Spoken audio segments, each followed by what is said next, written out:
Halo teman-teman, kembali lagi di channel Tica Moy. Gimana kabarnya teman-teman? Saya doakan semoga semua dalam keadaan sehat walafiat. Amin. Oke, sebelum kita lanjut, jangan lupa subscribe ya, agar teman-teman tidak ketinggalan dengan updatean video selanjutnya. Sesuai janji, pada video kali ini saya akan membahas kisi-kisi soal-soal request dari teman-teman yang ada di kolom komentar maupun yang secara langsung ya.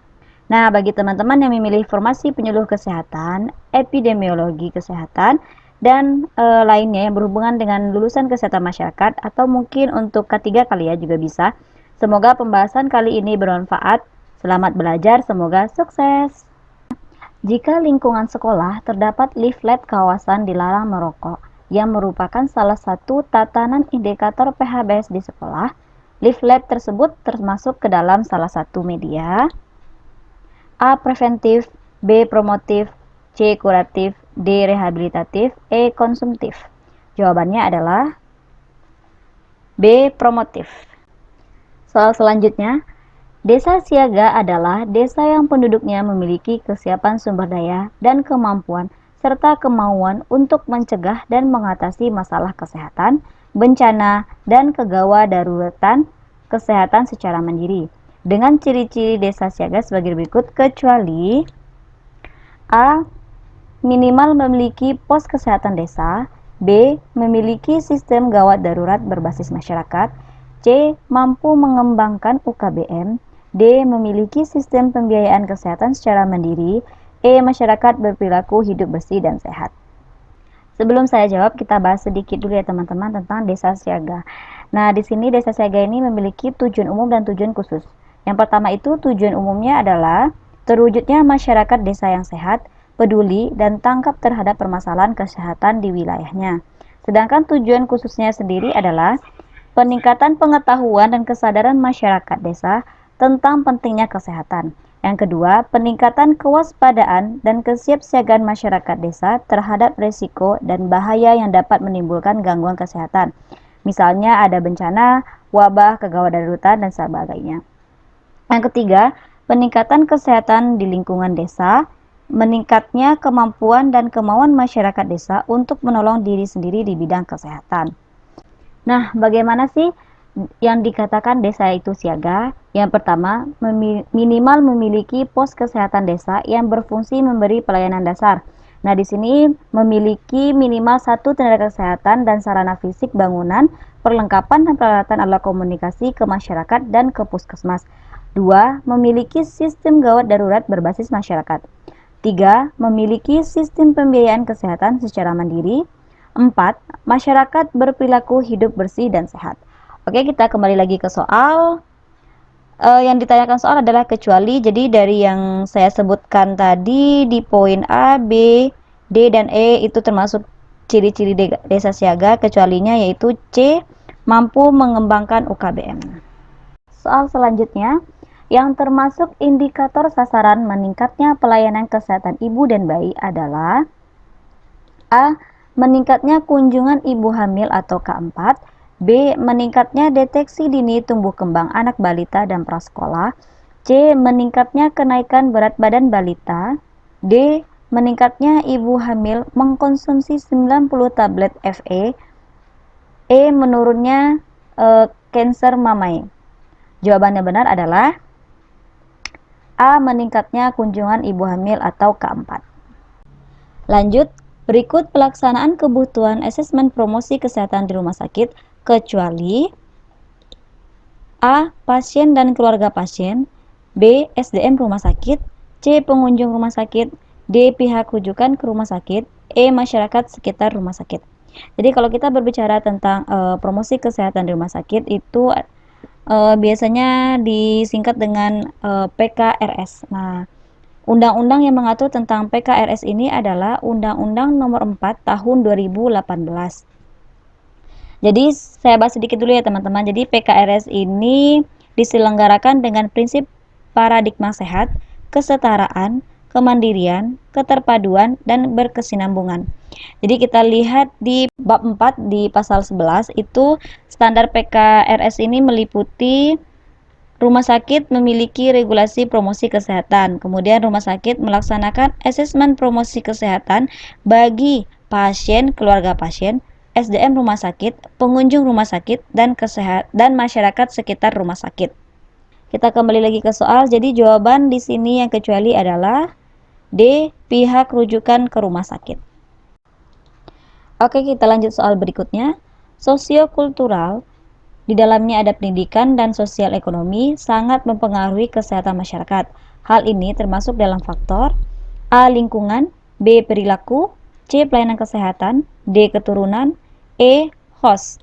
Kita bahas dulu sedikit ya teman-teman. Jadi ada 4 faktor yang mempengaruhi kesehatan masyarakat. Yang pertama ada lingkungan. Di sini yang terlibat misalnya sampah, air, udara, dan perumahan, serta sosiokultur, yaitu ada ekonomi, pendidikan, pekerjaan, dan lain-lain. Yang kedua perilaku. Di sini yang terlibat yang mempengaruhi adalah kebiasaan, adat istiadat, kemudian kepercayaan, pendidikan, sosial ekonomi, dan perilaku-perilaku lain yang melekat pada dirinya. Yang ketiga yaitu pelayanan kesehatan. Nah, ini sangat menentukan dalam pelayanan pemulihan kesehatan, kemudian pencegahan terhadap penyakit, pengobatan dan keperawatan, serta kelompok dan masyarakat yang memerlukan pelayanan kesehatan. Yang keempat dipengaruhi oleh keturunan.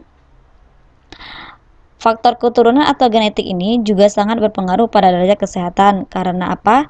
Karena ada beberapa penyakit yang diturunkan lewat genetik atau faktor yang telah ada pada diri manusia yang dibawa sejak lahir. Kita kembali lagi ke soal. Jadi yang termasuk tadi sosiokultural adalah A. Lingkungan.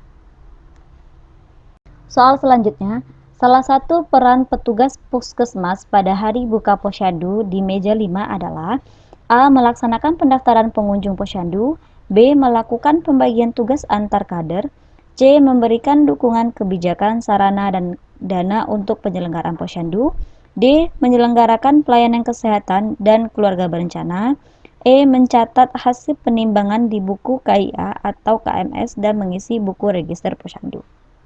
Jawabannya benar adalah D. Menyelenggarakan pelayanan kesehatan dan keluarga berencana. Kita bahas sedikit ya teman-teman. Jadi pada poin A ini, pada poin A, B, kemudian E itu adalah tugas sebagai kader. Sedangkan di poin C, memberikan dukungan kebijakan, sarana, dan dana untuk penyelenggaraan posyandu, ini adalah tugas kelurahan. Oke, kita bahas sedikit. Nah, apa saja sih peran petugas puskesmas ini di hari posyandu? Yang pertama adalah membimbing kader dalam penyelenggaraan posyandu, kemudian menyelenggarakan pelayanan kesehatan dan keluarga berencana di langkah 5 atau di meja 5 sesuai dengan kehadiran wajib petugas puskesmas. Kemudian menyelenggarakan penyuluhan dan konseling kesehatan, KB, dan gizi kepada pengunjung posyandu dan masyarakat luas. Yang keempat adalah menganalisa hasil kegiatan posyandu, kemudian melaporkan hasilnya kepada puskesmas, serta menyusun rencana kerja dan melaksanakan upaya perbaikan sesuai dengan kebutuhan posyandu. Nah, itulah beberapa peran petugas puskesmas.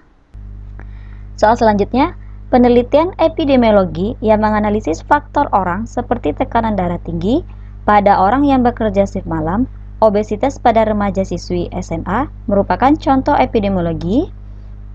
A. Analitik, B. Eksperimen, C. Deskriptif, D. Riwayat kasus, E. Cohort. Jawabannya benar adalah C. Deskriptif. Kita bahas sedikit ya teman-teman. Jadi apa itu penelitian deskriptif? Yaitu berfokus pada pertanyaan who, kemudian when, dan where. Nah, di bagian who ini, epidemiologi deskriptif meneliti faktor-faktor antara lain. Yang pertama yaitu variabel demografi, contohnya usia, jenis kelamin, ras serta penghasilan, pendidikan, pekerjaan, status pernikahan, agama, dan lain-lain. Yang kedua, variabel keluarga, contohnya jumlah anggota keluarga, usia melahirkan, pendidikan ibu, pengaturan jarak kehamilan, dan lain-lain. Yang ketiga, perilaku, misalnya penyalahgunaan narkoba, shift kerja, makan, dan pola olahraga. Yang keempat, variabel lain yaitu golongan darah, paparan faktor lingkungan tertentu, status kekebalan, serta status imunisasi dan status gizi.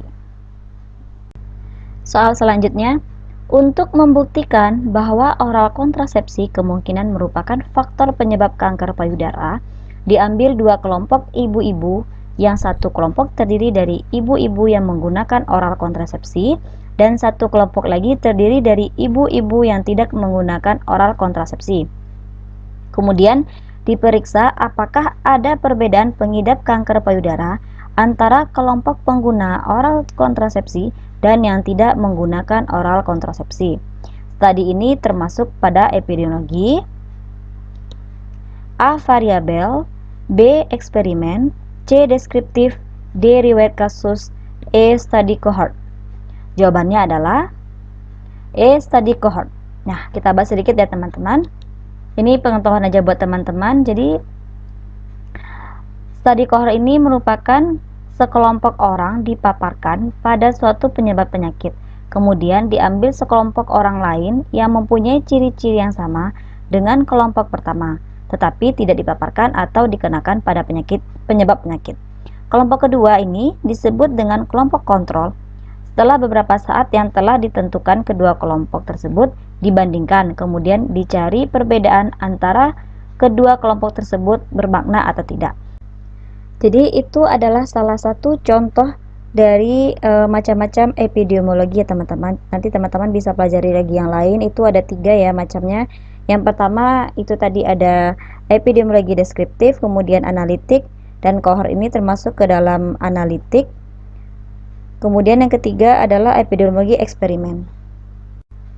Oke teman-teman, kita cukupkan dulu pembahasan hari ini. Nantikan video berikutnya atau part 2 yang akan kita bahas formasi penyuluh kesehatan, epidemiologi kesehatan atau yang berhubungan dengan kesehatan masyarakat lainnya di soal-soal atau kisi-kisi berikutnya. Terima kasih.